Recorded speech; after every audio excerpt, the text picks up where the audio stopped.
Charting Toward Intimacy covers mature topics. Listener discretion is advised. Charting Toward Intimacy covers mature topics. Listener discretion is advised. Welcome to Charting Toward Intimacy, where we're expanding the conversation around Catholic sexuality. We're your hosts, Ellen and Kathleen.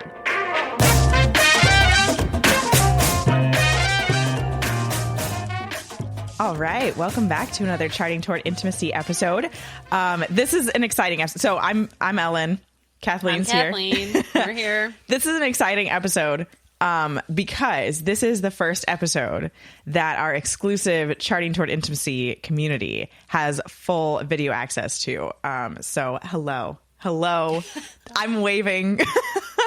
This is what we look like in all our glory.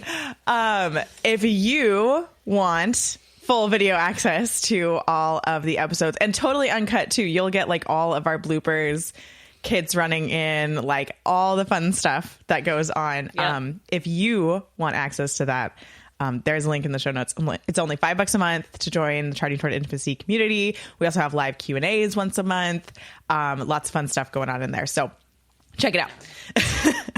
There's my little promo for the community. Exciting day. Didn't even mean to do that. Okay, today we are talking about asking for what you want and making sure that you continue to ask for what you want. And just kind of also the fact that like things that you want may not actually be that important to your spouse, yes. And that's okay. And we're going to dig into like why that's okay. Yeah, I agree. All right. So, in marriage, where do we start with this one? The two become one, right? In marriage, yes. The two become one. And marriage is a beautiful image of divine Trinitarian love, where we have three persons, one God, right? We have a similarity here with this two persons becoming one flesh in marriage. But here's the big difference between God and human marriage. Get this. There's a pretty big difference. There's a pretty big difference, but get this. Here's the difference. All right. So God in the Trinity, the three persons have the same will. The will of the Father is the will of the Son, is the will of the Spirit. They have the same will, right? There's more to it than that, but like they are perfectly united in action and thought and deed and word, right? And understanding. Oh yeah. Mm-hmm. Good. Humans aren't. They're just not. Period. Just period. Yeah. It's like we are still, though we are one flesh, we are two separate people with two different histories, mm-hmm. with two different wills, two different life experiences, two different needs. Yeah. It's very, very true. Makes it a lot trickier. It makes it a lot trickier, right? Right. When you're two different people. But I think what happens sometimes in marriages is that once we get married, we're like, oh, like two become one. Now we are like God in that way. Like we do have, our wills are united and our thoughts and our actions and our understanding are the same. And we just kind of discount the fact that things that are important to me aren't going to necessarily be important to my spouse. And and it goes the other way too. Things that are important to your spouse, you might not see as important at all. Right. So here's an example. Here's like a completely non-sexual example. And then we'll dig into like we're talking about this more on the sexual realm, but it goes across everything. Yes. But let's say the wife in this situation really likes having a clean house. Like that's very important to her. That's how she grew up. She grew up in a very clean house, right? And she asks her husband to, clean up his shoes and put them in the basket every day or whatever, right? And he like, it's something he's like, okay, yeah, I can do that, right? But then it doesn't happen. Here's like, probably the husband grew up in a household that maybe wasn't as clean as the wife's household. And it's just not that important to him. And he does not yet understand how important it is to his wife. Now, it's our job as spouses that if there are things that are important to our spouse, we need to respond to that. And we need to respond in an appropriate way. But she's asked him once to clean up his shoes, and he maybe did it like the first or second day, right? But then he forgot because it's just not that important to him. And that's okay, right?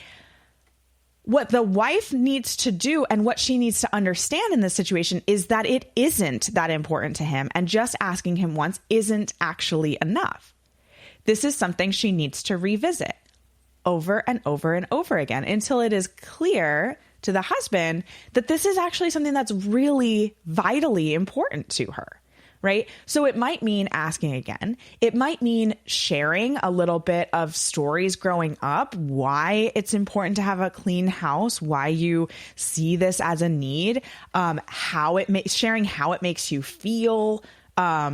Again, like this is something that it is the wife's job in this situation to do that. And it is the husband's job in this situation to listen and respond and begin to understand and take action toward that.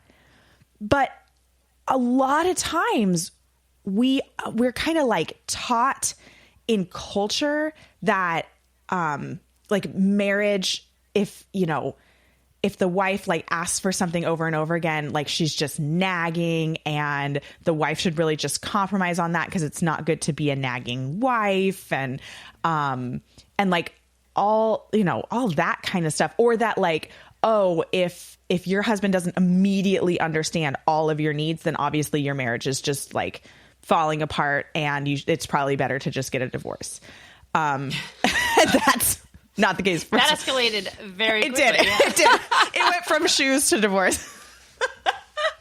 But we see that. We see that in like conversations in secular culture. Oh my gosh, these words are not coming out of my mouth today. Secular culture. Secular culture. Yeah. And like it's not how marriage was designed. Like marriage is designed to help us grow in holiness. Mm-hmm. And growing in holiness might mean, for one spouse, it might mean growing in listening and understanding and taking action. And for another spouse, it might mean growing in holiness might mean like taking action toward sharing your heart and communicating and talking, right? And this is just like one teensy tiny example, right? Sure. With shoes, but I want to also call out people like me who are people pleasers. And I can tell you right now that this is something really hard for people pleasers, which, by the way, I recently learned is often a symptom of people with ADHD. They tend to be people pleasers. Oh, interesting. Some people. Anyway, so if that's you, maybe, you're in good company here. But for people pleasers, we are very often afraid to ask for what we want because we never want to put another person out. And that'll even include our spouses, right? There are so many years. I'm getting to a point after 10 years of marriage, coming up on 11 in a couple months, where I have finally I still have to actively tell myself it's okay to ask him to do this thing for you. It is okay to allow him to help you, to request help, right? Like, because for so long it was like, well, this is something that I care about, but he doesn't care about it. And so who am I to like put that on him when it's not something that it's my problem. It's not his, you know what I mean? Mm-hmm. But It is his problem. It is his problem that in getting married, it became his problem, right? That and honestly, like, God love my husband. He has been so good. He does not care about the state of our house, like the state of the house, right? We're both naturally messy people. Oh my gosh. That is the same for my husband and I. Like, our house is a mess, and like, thank goodness.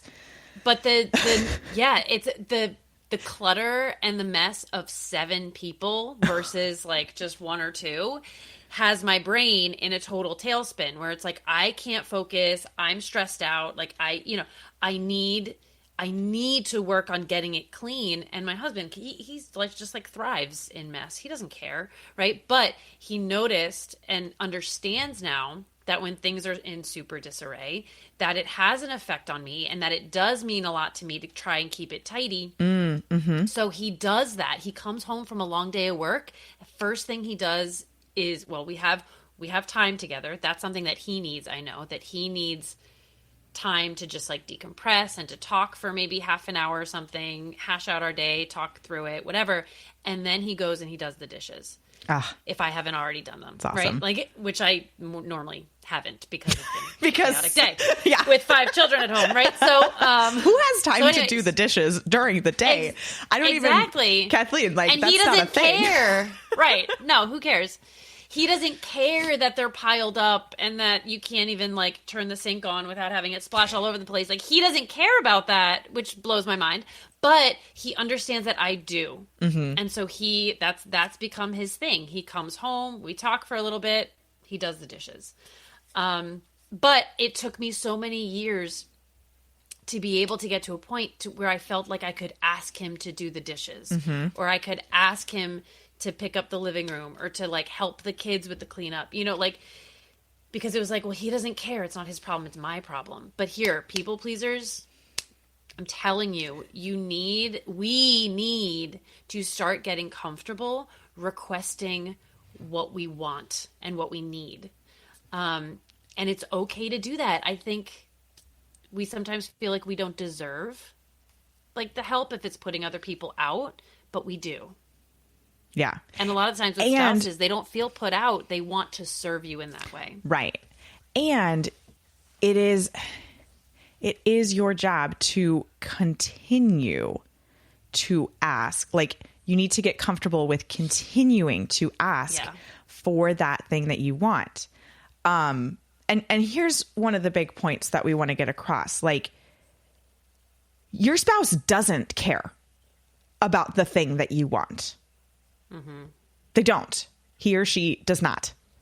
Like, they don't, in the sense that they don't need the same thing. Right. Like, it is not something, if they did care, like, it would have already gotten brought up. But it is okay that they do not yet care. The reason they don't care is they don't know how much it means to you. Your job is to make it clear how much it means to you.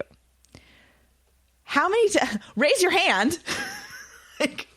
Raise your hand if you have asked for something, and let's turn sexual now, right? Like, let's go into the realm that we normally hang out in, right? Raise your hand if you have asked for something in the bedroom, whether it has to do something with foreplay, something that's going to help you orgasm, something that's going to, help you get in the mood, whatever. And it hasn't happened. Pretty much everybody. Kathleen's like slowly raising her hand. Here's the thing.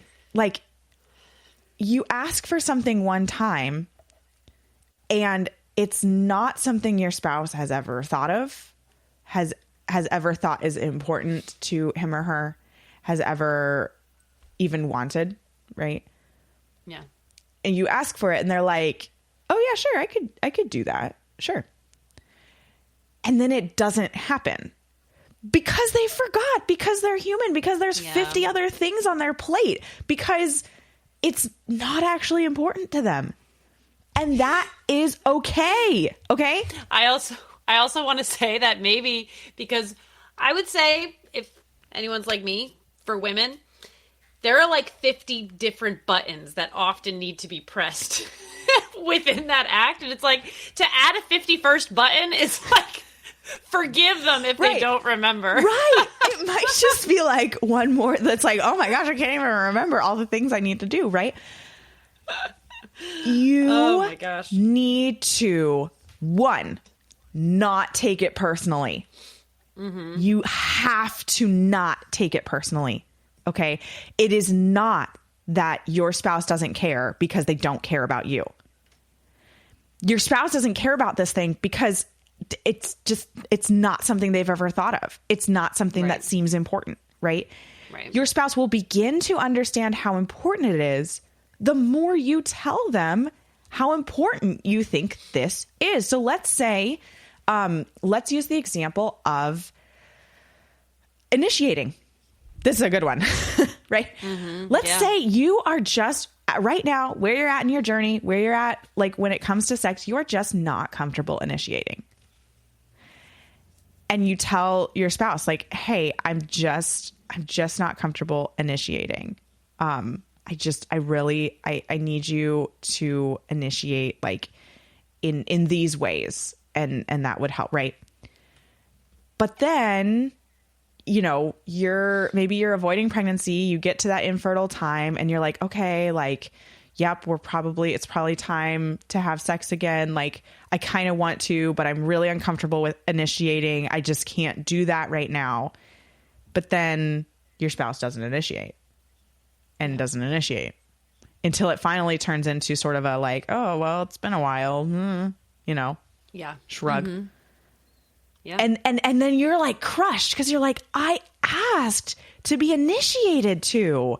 I asked very specifically. You know, I wanted my husband to say XYZ and do it this way. And I spelled it out. Right. But you only asked one time. And it was just not something your spouse had ever thought of before. Yeah. You need to ask again. Like maybe now, instead of just asking, now you need to sit down with a bottle of wine or a cup of tea. Those are like my two options. I always suggest those. I usually go for the wine. Whatever you're going for. Whatever time of day the conversation is, maybe, right? Exactly. Yeah. And share how that might make you feel if your spouse did that.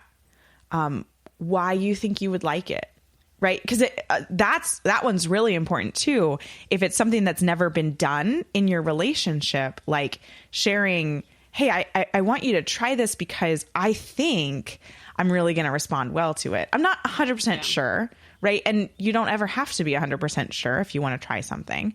But like share, communicate. We joked about this a couple of episodes. Like we've talked about communication for the past every 20 episodes. It always comes up because it's the crux of marriage, right? It is. Communicate. You know, maybe it needs a deeper conversation, but then guess what? Yeah. You're not done yet. You need to keep asking for that. If you want to be initiated in a certain way or whatever, insert that thing that you're thinking of, because I know you're thinking of something. I know everyone listening to this podcast has that thing in their mind that maybe you've asked for one time before and it never happened and you were crushed that it didn't happen. Yeah. Or just annoyed. Oh, yeah. Just let's like get into that. Frustrated or annoyed, right? And you let resentment build, maybe. Yes, exactly. And that's like he never really does bad. this. I always ask for it. Like, yeah, you just need to keep. It's not. Marriage is not for the faint of heart. Mm-mm. It is not for quitters. It is not for people who want to give up in any little way. Yes. So let's dig into that statement that you just made. I always ask for this. Mm-hmm. Do you always ask for that? How many times have you actually asked for it in a loving, considerate, communicable way? That's a good point. Yeah, not a way, not like a Not a condescending, nagging, like, not a hey, you condescending. never, right? Yeah. How many Yeah. times have you actually genuinely asked for that thing Yeah. with all the love and charity that your spouse deserves? Yeah. Because I can almost guarantee it's probably less than 5. That's a good point. And if it's less than 5, then that's not enough. Like, let's switch. I'll share an example. And I've talked about this a lot. It's actually very important to me. This is why it keeps coming up on the podcast. So my husband and I, a couple of times a week, have tea together in the morning. We have this like half hour of connection time in the morning. I suggested this idea to my husband months ago, like maybe 6 months ago or something. And he was like, that sounds great. I could do that. I could wake up. Yeah. I mean, like, I'm not super excited about waking up a half hour early, but like, yeah, like, let's do it. Right. So then like the next day we woke up early, we had tea, we had a great conversation. And I was like, this is awesome. I love this. Yeah. And I was just like, yes, like, we're going to do this now. Right. And then the next day, we didn't really get out of bed as early. And the next day, I went downstairs, started making the tea, and it took my husband 15 or 20 minutes to get downstairs, and we only have a half hour. Yeah. And then the next day didn't happen. And I got resentful. I was so annoyed because I was like, look, I wanted this. I asked for it. In my head, I asked for it, so therefore it was vitally important to me. In his head, I asked for it one time. We did it one time. Like, right. Awesome, right? Check the box. And not in a way that he doesn't care about me, but it just was not clear to him how important and how like wonderful that was to me, right? I didn't communicate afterwards and say, wow, I loved getting up early and talking with you. Like, that was awesome. It just filled me up. It made the rest of my day so much better. Like, thank you so much. Can we please keep doing this on a regular basis? I didn't say anything like that after the first time that we did it. Yeah. And so then, like, the next week I was like, okay, come on, I want to do this. Like, can we get up? Right. So then it happened like one more time, but then sort of had the same fall off for the rest of the week. And then I got angry. Right. And then I got kind of resentful, and then it got kind of naggy. And then it was like not really working for a while. Then we didn't really do it for a couple of weeks. And I was like, and then we came back together in a calm conversation. I was like, I really want this. This is really important to me. How can we make this work? And we figured out some modifications of how we need to do it. Set the alarm a little bit earlier. And then it was a little bit better, but then it fell off again. And I had to ask again for how important it is. And I know my husband listens to this, so he's probably going to be listening to this episode and be like, oh man, I am getting called out. But I am not in any way like resentful toward him now that I've like stepped back from the situation. Right. Yeah. But like, I understand that this it's not his love language. It's not his primary love language, quality time. But it is mine. Right. And so it's my job. It was my job all along to make sure he understood how important this was. And I still have to kind of remind him or say something, or, like coming up on this week, I knew I was going to have kind of a rough week. And I was like, you know what? I really want to make these like tea dates happen this week because this is really important to me. Right. Yeah. And they happened, right? Because I communicated again and again how important this is. This applies to everything, especially when it comes to things in the bedroom. The need to continue to ask and share how important it is. Yeah. And I want to bring it back around to kind of the point we made in the beginning about being one flesh, but two separate people. Unlike the Trinity, who is just like united in every way. Perfect right? unity. It's a Perfect mystery. Unity. We don't know how it works. We can't understand it until we get there. This hopefully. I feel like this point is like one of those ways that I can see how marriage is only like the faintest tiny glimmer of like the glory of the Trinity and like the glory of heaven. It's like we see this huge chasm between what we're imaging, the Trinity in this like unity, and then what actually marriage looks like. No, that's exactly right. But I want to like put it out there that though we are two separate people, we can become one flesh in the way that we respond to the needs of the other, right? So like in responding to the needs of our spouse, though they may not be our needs, we become one flesh. We take on the burden to ourselves, right? Like, okay, this is a little bit extra work for me because it's not what I need. But in doing that, we are becoming one. We are sharing in the needs and the desires of our spouse, right? And that it is okay. I think that sometimes we can be offended. Yeah. We said this already once, but we can be offended that like, well, how could you not need that or want that, right? Like, and we get offended, but we don't need to be offended. Like, it is okay that our spouse's needs and our needs are different and that we don't share them. But it is not okay if because they're different, we don't respond to them, right? Like, that is how we make two people one flesh, is by responding to the needs of the spouse to fulfill those needs, though we might not feel the same way about them. It is our job to respond. I'll be totally vulnerable here and frank and call myself out. Literally this week, I got called out by my husband saying, you know what, when you ask for something, even if I don't really care about it, this literally happened this week, which is wild that we're recording this episode now. He was like, if I don't really care about it, it doesn't matter. Like, I do what you ask me to because you are my wife and that is my job as your husband. He said, but when I ask for things and you don't feel the same way, he was like, there's no way I can get you to do it.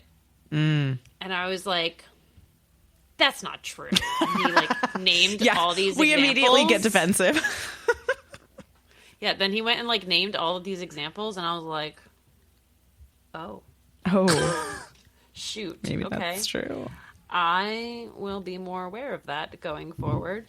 He's like, but I mean, his point was like, listen, you know, but I think we should also make a point that, you know, if we're talking about this in terms of like, we're talking about it in a general like marriage realm, but then we can also talk about it in a specific sexual realm.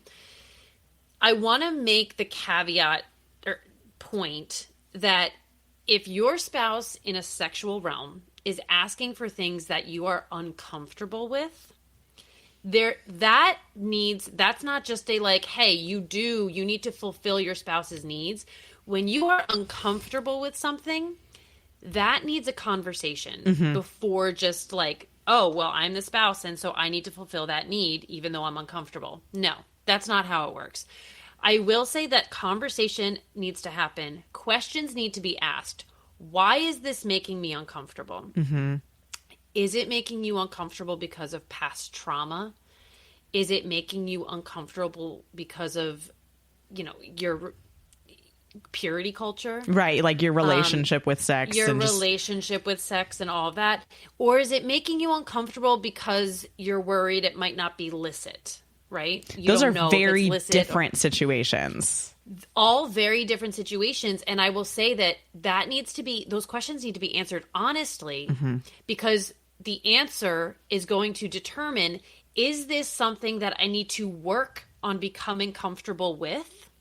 Right? Like maybe due to trauma or a reaction to purity culture, the result of growing up in purity culture, right? Because maybe it's something that you need to do a lot of work to become comfortable with. However, if it's a matter of it being licit or illicit, if it is an illicit act, you should not aim to become comfortable with that, right? Nope. But I think it really begs the point that we need to identify where this discomfort is coming from before we go ahead and just like, say, oh, you need this? Great. I'll do that for you. We need to understand why we're uncomfortable, and we need to then respond to that appropriately. So yeah. Right. I think that's a really important tip that needs to be kind of put out there. To kind of close this out, right? Okay. We've got two sides. We got two people, right? The one side is you ask for something to your spouse. You asked for it because it's important to you. Your spouse said yes, but maybe like didn't realize how important it is, right? It's your job to continue to ask for it, to share how important it is, and to not get resentful that your spouse forgot or it just wasn't that important to them. Right. Then you have your spouse asks for something and you say yes. It's your job to try as hard as you can to do that thing because your spouse asked for it, right? Yeah. Mm-hmm. Your spouse asks you for something and you say no, or we need to talk about it. It's your job to make sure that you address that you respond to that, right? Do not ever say yes to something that you don't intend to do. Yeah. Like, good point. No matter what, that's a whole nother episode. Yeah, very true. But it is a two-sided coin, right? But we have to respond to our spouses with charity. We need to give them the respect that they deserve because they are our spouse. And so that is both in asking for things that we want and in responding to things that our spouse wants that we don't really think is that important. Yeah. So here's my challenge for this week is think through something that you've asked for that your spouse hasn't like responded to, and figure out how you're going to bring that up again, whether it's going to be like a conversation or maybe you're just going to ask for it again, whatever. And then on the flip side, think through something that your spouse has asked of you that you didn't think was that important. And like that maybe you haven't done yet or something like that. And figure out how you're going to bring that up again. Right. So maybe have a conversation like, hey, you asked me for this thing. I never did it. Can we talk about is this something that's really important to you? Do you really want this to happen? Right. And I want you guys to have that conversation sometime this week. Thanks so much for listening. If you are not already following us on Instagram, be sure to check us out at Charting Toward Intimacy. And if you listen to podcasts on a platform that gives you the option to rate or review, we'd love for you to do that because it helps us spread the word about the podcast. If you ever have questions, comments, or episode topic ideas, please reach out to us. We love to hear from you. You can reach out on Instagram or send us an email. Our email is in the show notes. Until next time.